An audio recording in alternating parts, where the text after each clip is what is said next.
আসসালামু আলাইকুম ভিউয়ার্স, সবাই কেমন আছেন? চলে আসলাম আমার রান্নাঘরে। আজকের রেসিপি হচ্ছে আমার পাইকশে মাছ রান্না হবে। পাইকশে মাছ বলে আমাদের এইদিকে। এই দেখুন, মাছটাকে কুটে ধুয়ে নিয়েছি। আপনাদের ওইদিকে কি নামে ডাকে এই মাছকে আপনারা কমেন্টে জানাবেন। যে মাছটাকে ভাজি করে নেব। এই যে মাছটাকে আমি হলুদ লবণ দিয়ে মাখিয়ে নিয়েছি। এখন চুলায় দিয়ে দিছি ফ্রাই প্যান। এখন দিয়ে দিব হচ্ছে তেল। ফ্রাই প্যানটা আমার গরম হয়ে গেছে। এই যে দিয়ে দিলাম তেল। এবারে এক এক করে মাছগুলোকে ভেজে নিব। যে এখন দিয়ে দিব মাছ।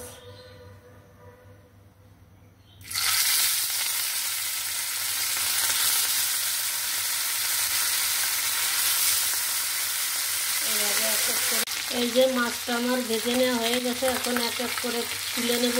এই যে এক এক করে আমি সব মাছগুলোকে ভেজে নিয়েছি। এই দেখুন, মাছ দিয়ে আমি মিষ্টি কুমড়া রান্না করব। এই যে মিষ্টি কুমড়াকে কেটে ধুয়ে নিয়েছি। এবার রান্না শুরু করে দিব।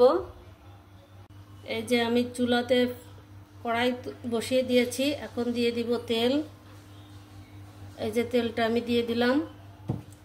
এখন এটার মধ্যে দিয়ে দিব আমি কয়েকটা কাঁচামরিচ।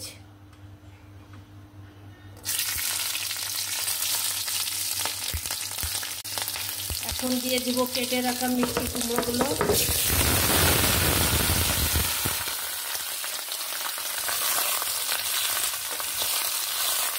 এটাকে সুন্দর করে একটু কষিয়ে নিব। দিয়ে দিব পরিমাণ মতো লবণ। দিয়ে দিলাম লবণ। দিয়ে দিব হলুদের গুঁড়া পরিমাণ মতো। এটাকে সুন্দর করে একটু কষিয়ে নেব। এখন দিয়ে দিব আমি জিরা দিয়ে, রসুন দিয়ে, পেঁয়াজ দিয়ে বেটে রেখেছি সেই মশলাটা দিয়ে দিলাম। এখন এটা সুন্দর করে কষিয়ে নেব। এই যে মিষ্টি কুমড়াটাকে আমি সুন্দর করে কষিয়ে নিলাম। এখন দিয়ে দিব রান্না ঝোলের পানি। এই যে দিয়ে দিলাম পানিটা। এখন অপেক্ষা করব ফুটে ওঠার জন্য।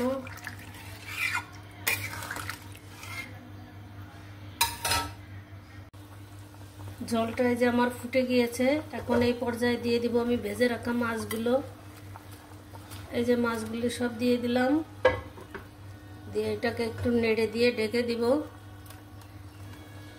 বেশি নাড়ানাড়ি করলে আবার মাছগুলো ভেঙে যেতে পারে।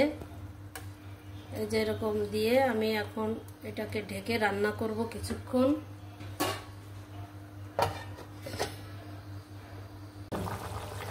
এই যে মিষ্টি কুমড়াটা আমার রান্না হচ্ছে।